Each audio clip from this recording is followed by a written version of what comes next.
E aí, meus caros amigos invocadores, estamos de volta aqui depois de um pequeno hiato aí de quase 2 semanas, né?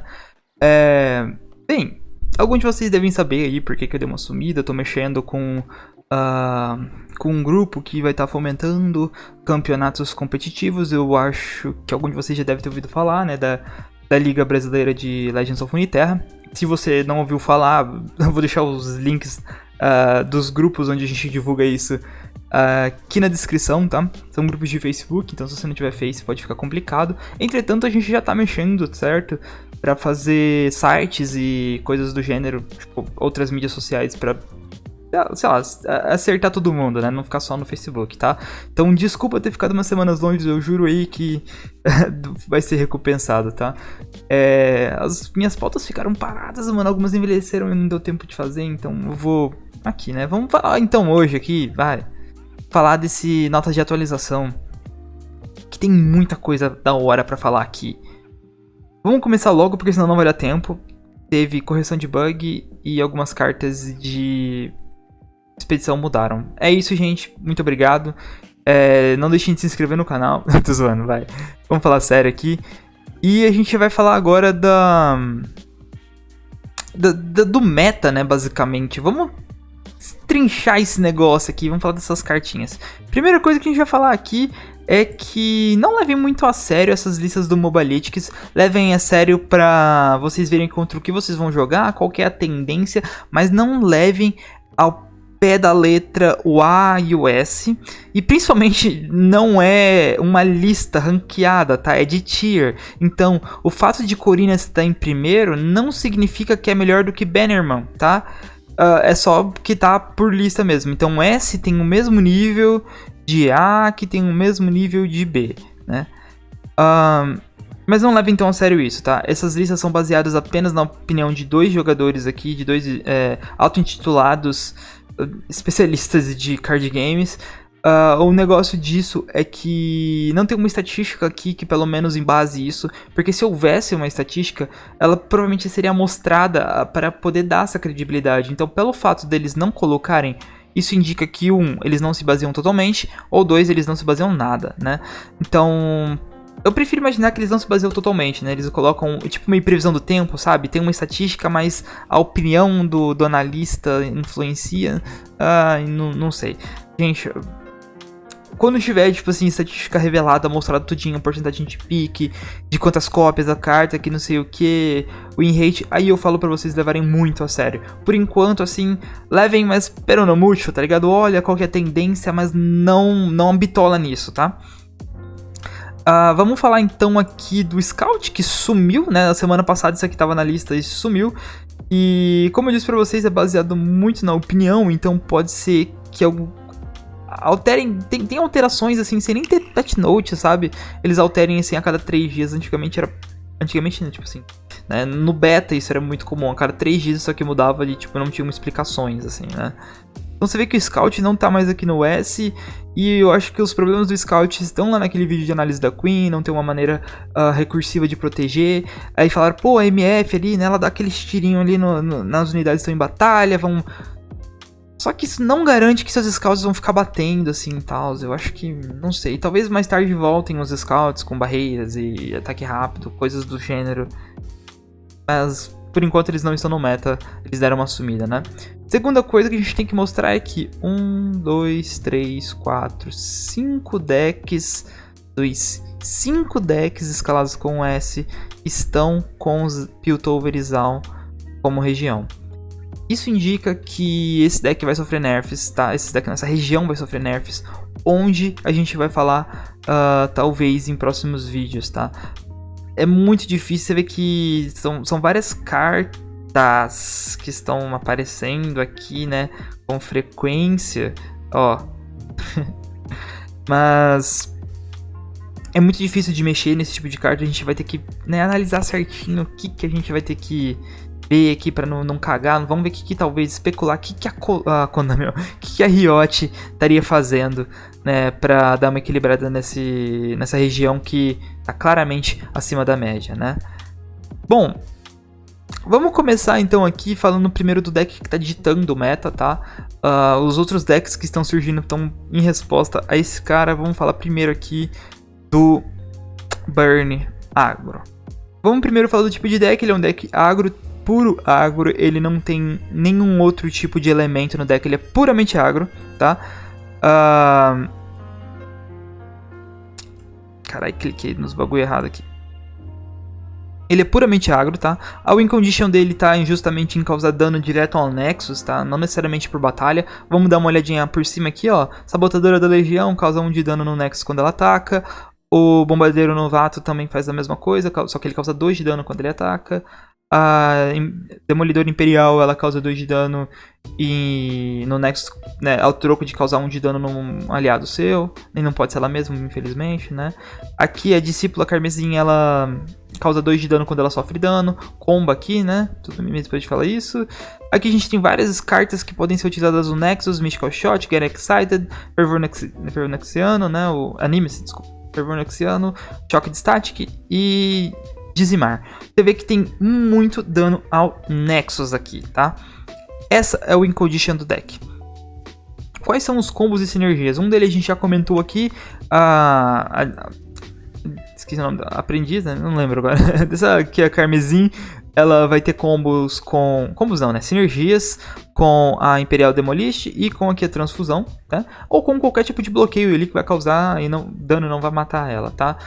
Também teremos combos aqui do Fervor Nexiano com os barris feitos pela essa unidade aqui, que eu não lembro o nome dele em português, desculpem, tá?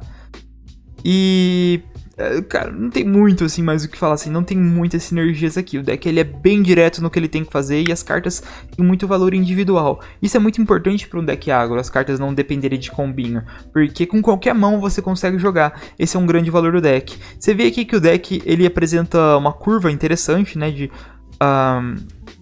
um pico maior na curva 2. É interessante que o deck não passe da curva 3 para você evitar competição de drop, certo? Então você vê que essas cartas dificilmente vão estar competindo de drop, porque no turno 1 você vai invocar uma mesmo, no 2 você pode invocar duas 1, não compete, ou uma 2, que também seria muito bom. No 3 você consegue invocar duas cartas. Então você vê que tem pouca competição, né? E quanto mais for passando, menos competição ainda. Ok? Vamos falar aqui de versatilidade, né? Quantas listas podem derivar disso aqui? Você pode ver com Draven, pode ver com Jinx, principalmente. Algumas Catarinas, talvez. O deck ele é meio fechado nesse quesito, porque como você precisa de várias unidades para acrescentar essa redundância de causa de dano Nexus, não tem muito que você mexer aqui. Mas eu acho um desperdício você não ter campeões, tá?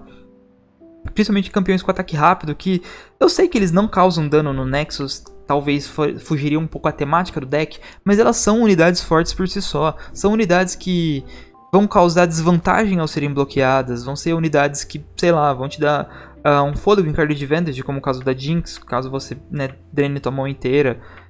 E no caso do Draven ali, né, aqueles machados podem servir pra Get Excited e coisas do gênero. Ok? Vamos falar de consistência. O deck ele é consistente no sentido de que ele consegue descer várias unidades, drop 1, drop 2, drop 3, fazer bastante dano no Nexus, mas ele não é consistente dali pra frente, porque conforme a sua primeira mão ali vai acabando, então se você começa a jogar muito e fazer com que você desça várias cartas por turno, sua mão vai acabar e você não vai ter formas tão interessantes assim de recuperar sua mão. Uma das maneiras seria adicionar cartas de compra, como o Dia do Progresso, que pode ser utilizado no drop 5 no lugar desse Dizimar, daria um fôlego extra pro deck, fariam várias cartas aqui custar 0, tá? Então talvez seria uma carta que eu colocaria no deck, 1 ou 2 cópias no lugar de Dizimar, que é uma carta que eu não acho tão interessante assim, tá? Aqui sobre resistência do deck, assim, como que o deck se protege. Ele não se protege.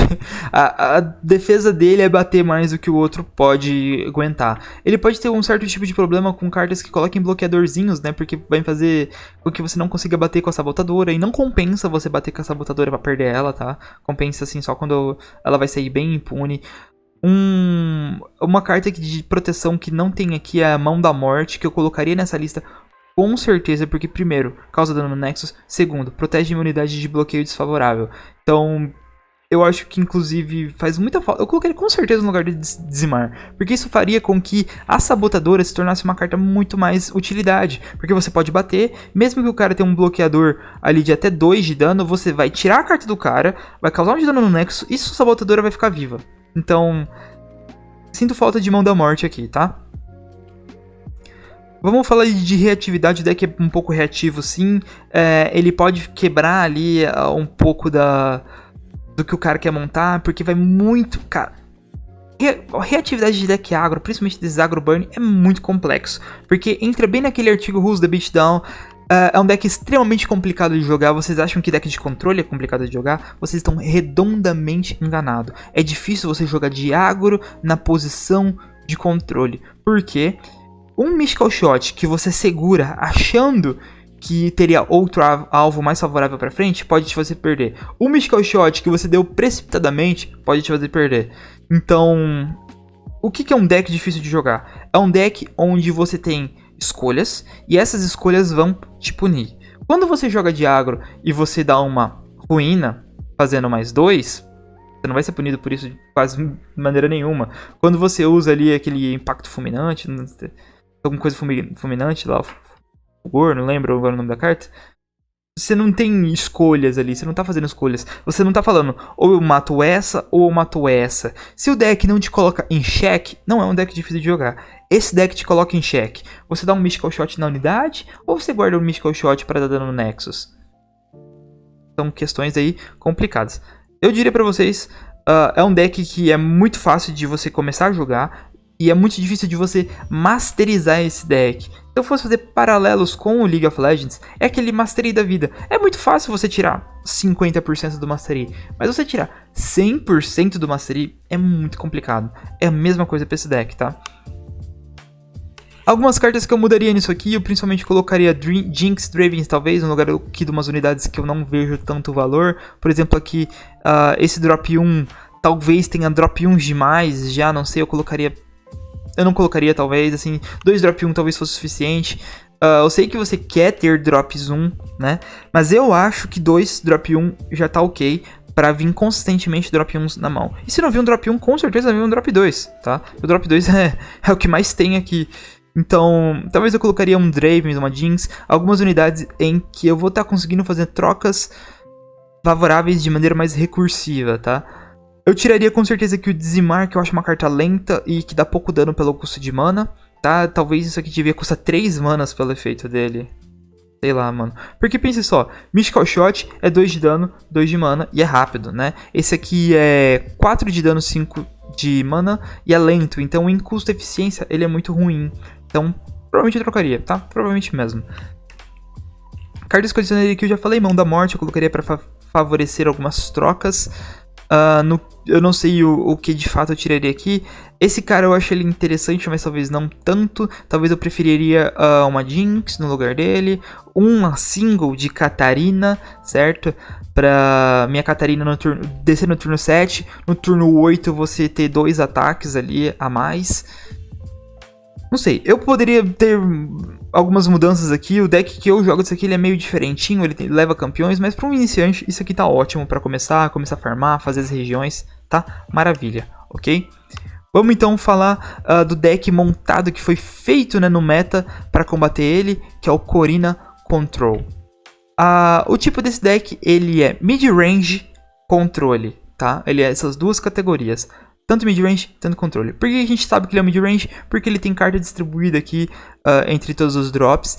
Ele tem como principal característica conseguir reagir a decks de agro. E também consegue ser agro. Então ele é controle contra o agro e agro contra o controle. Isso é característica de um deck mid-range. Como que o deck tem... O que o deck tem de win condition, né? As win conditions principais do deck são... Corina é a principal, né? Juntamente com o Ledros, que a Corina até dá o nome do deck, se for ver, né? O Ledros, ele ajuda, né, nessa win condition, porque ele vai estar reduzindo os pontos de vida de forma com que o dano que a Corina dê entre no range de ser perigoso. O principal da Corina é limpar a mesa, só que se você já deu um Ledros antes, se o cara já tem 8 de vida, 10 de vida, você tomar um 3, 4, 5 da Corina ou Nexus, começa a ser um negócio meio perigoso, né? Fora que você já teria um Ledros na mesa. Então, Win Condition, Corina e Ledros. E como Win Condition adicional, que não é completamente necessário nesse deck, mas vai muito bem, é a Vi, que ela bate 10. Foda-se, bate 10 e tem 5 de vida com Robusto e Challenger. E ela tem muitos prós aqui, né? Vamos falar um pouquinho da Vi. E por que nesse deck a Vi pode ser boa? Primeiro problema da Vi. A Vi, ela é inconsistente no sentido em que se você compra ela na mão inicial, você joga com uma carta a menos até turno 5. Segundo problema da Vi é que se você compra ela no turno 4 ou 5, ela é uma carta cansada e demoraria um pouco mais tempo pra crescer. Pra Vi funcionar como um removal ali na parte do Challenger, ela tem que estar batendo de 3 a 4, preferência 4, que já removeria muita coisa, né? Deixa eu lembrar agora que... coisas que a Vi... coisas que esse deck conserta na Vi, vamos falar assim, né? Primeira coisa, ela precisa estacar. Então, pra você estacar, você tem que usar cartas. Então, se você quer estacar ela rápido, você quer usar cartas de custo pequeno. Esse deck tem. Então, não é problema pra estacar a Vi, certo? Coisas de que a Vi é uma carta menos até turno 5. Esse carta tem tanto jeito de fazer stealing, enrolação, colocar unidades bloqueadoras ali em volume, como é, por exemplo, da Elise, que aqui ela não é tão agro, mas assim, ela é mais pra servir de bloco, mas ela pode servir de agro, né? Ela bate, né? Ela ainda é 2 de mana com 3 de poder, isso é interessante. E esse 3 de poder vai escalando, porque se você for pensar, se a aranha não for removida, a aranha vai causando mais dano, né? Você tem aqui o Despertar da Ninhada, se eu não me engano, né, o nome em português, que é uma carta que coloca 3 em campo, ou seja, 1/2. Você tem aqui, eu não lembro o nome dessa carta, foi mal. Essa carta aumenta o dano das suas aranhas e diminui o poder da carta das inimigas, então cartas com um campo com muita unidade, quando você desce ela de maneira defensiva, você desce para reduzir, você acaba tirando muito dano da mesa da pessoa, tá? E ao contrário também, você consegue tirar ataque e fazer com que seus Fearsomes não sejam bloqueados, né? Lembrando que eles dão Fearsome para as aranhas quando upada. Então você vê que o deck tem maneira de jogar no early game, jogando com aranhas, e tem jogadas muito fortes de late game, com Vi, Corina e Ledros. É assim que o deck é para funcionar. E o que ele tem para dar o escopo para isso? Bastante removal mesmo, tá? Esses removals aqui são extremamente eficientes para parar decks agros, tá? Decks de mid-range como Bannerman, não tanto, mas para. Mas se o Bannerman conseguir colocar as cartas dele em mesa, provavelmente você não vai estar fazendo trocas tão favoráveis com essas cartas aqui. Você vai estar utilizando muito mais aqui Vingança e Ruína do que Static e... eu não lembro dessa carta, desculpa. Essa carta aqui. Talvez você não esteja... Talvez você não faça, tipo, o card advantage máximo. Só que dá pra você remover sim, então, tipo... Veja bem, deck agro para muito bem. Decks mid-range de sentido de Stomp, né? Decks mid-range Stomp, que é aquele agro mid-range, talvez não tanto. Deck de controle é muito complicado, porque talvez você tenha muita carta que não faça tanto sentido, tá?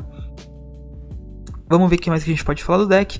A versatilidade do deck, ele é muito fechado, ele é muito isso aqui mesmo. O máximo que você consegue fazer é tirar a Vi, trocar um Gotcha por Get Excited para garantir mais dano no Nexus, caso seja necessário. Só que Gotcha é uma carta muito melhor nesse sentido, porque eu já havia falado pra vocês que Gotcha iria substituir Get Excited nos decks onde você não pode descartar, onde não é favorável você descartar. E esse é o deck, tá? Esse aqui a gente tem muita carta individualmente valorosa pra estar descartando.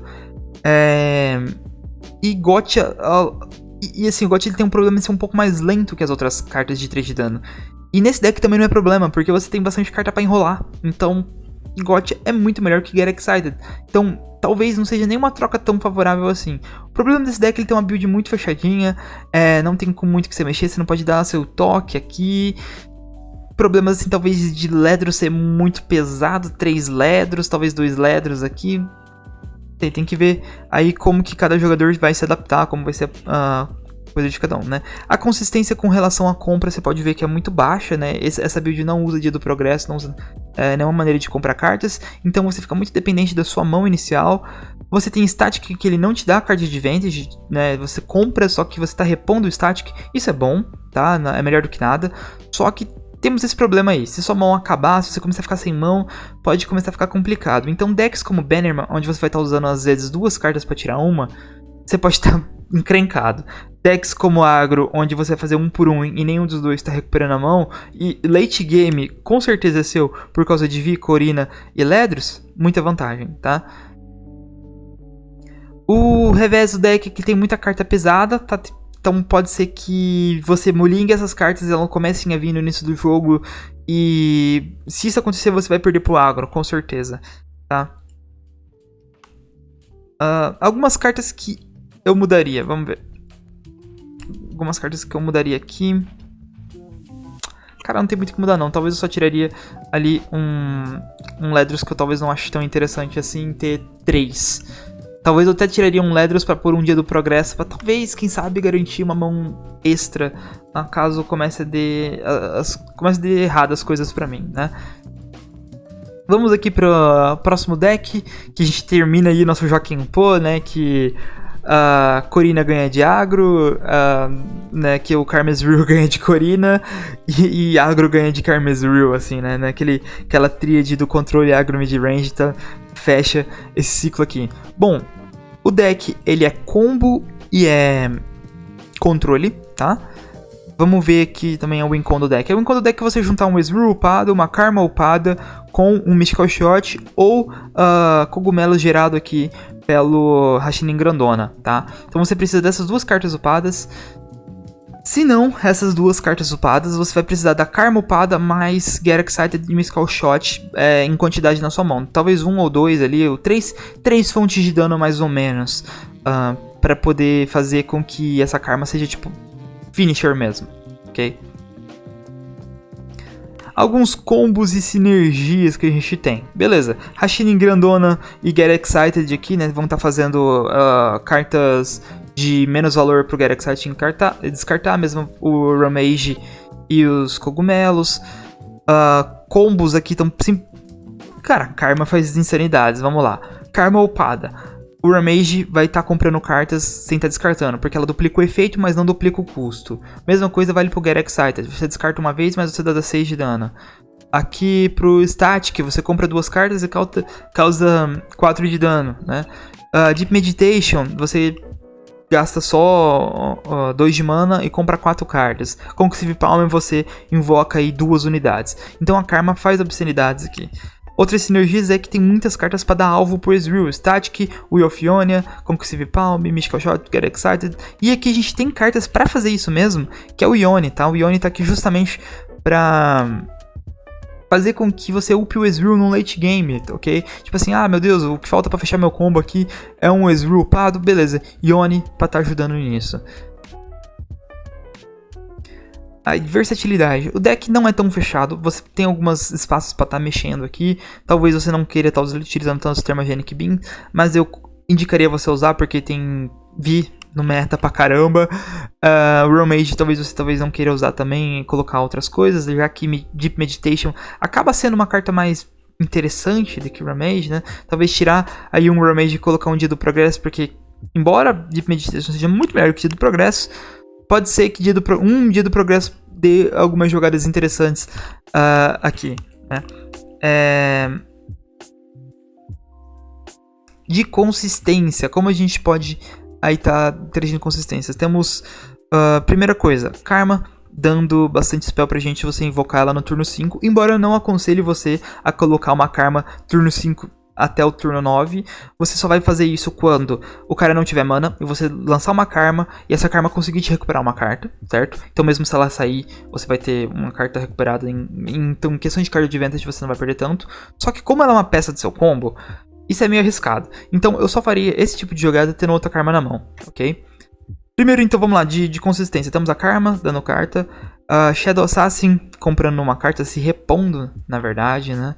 Temos aqui o Ramage para comprar cartas e Deep Meditation para comprar carta e Static se repondo. Então a gente tem várias formas de draw. Então é muito simples, a gente diria, de você tá encontrando as peças do seu combo, embora seja um combo de 3 peças, né? Normalmente os combos mais fortes, impactantes, são de 2 peças. Esse é de 3 peças, só que... Primeiro que as 3 peças podem ser variadas, né? Então a gente pode ter uma Karma e duas fontes de dano, né? Ou a gente pode ter uma Karma, Ezreal e uma fonte de dano. Então pode ser qualquer uma dessas coisas. Então pode ser que, né, esses três peças não sejam tão ruins assim, tá? Não é, na verdade, não é tão ruim assim, tá? Mas normalmente combos de 3 peças não são tão bons. Nesse caso é bom porque você tem 2 combos de 3 peças dentro do mesmo deck. Isso é bom, ok? O revés do deck, ele é meio reativo demais, tá? Então se você não tem unidades pra você fazer alvos pro Ezreal, o Ezreal vai ficar cansado. Entretanto, você tem aquele outro combo, então serve. No deck contra a Corina, que é o deck que isso aqui tem mais vantagem, veja que o Corina vai colocar bastante unidade na mesa pra tentar te agressivar, você vai ter várias respostas que já upam o Ezreal. Se ele não colocar respostas... se ele não colocar pressão pra você ter respostas, você usa Karma e 2 fontes de dano e ganha do mesmo jeito, ok? A resistência do deck consegue ser feita aqui pelo Olho do Dragão, a Rashining Grandona, Yone. Então você tem muitas cartas para ganhar tempo, Concussive Palm, Estático e Ophionian. Então segurar é com esse deck mesmo, se proteger é com esse deck mesmo. Entretanto, temos situações aqui onde você não consegue defender a Karma ou o Ezreal. Então você vai depender muito mais de ter o combo na mão, descer o combo e combar, porque pode vir uma ruína, pode vir removal nesses dois, e você tem que combar mesmo, tá? Mas vamos ver bem, né?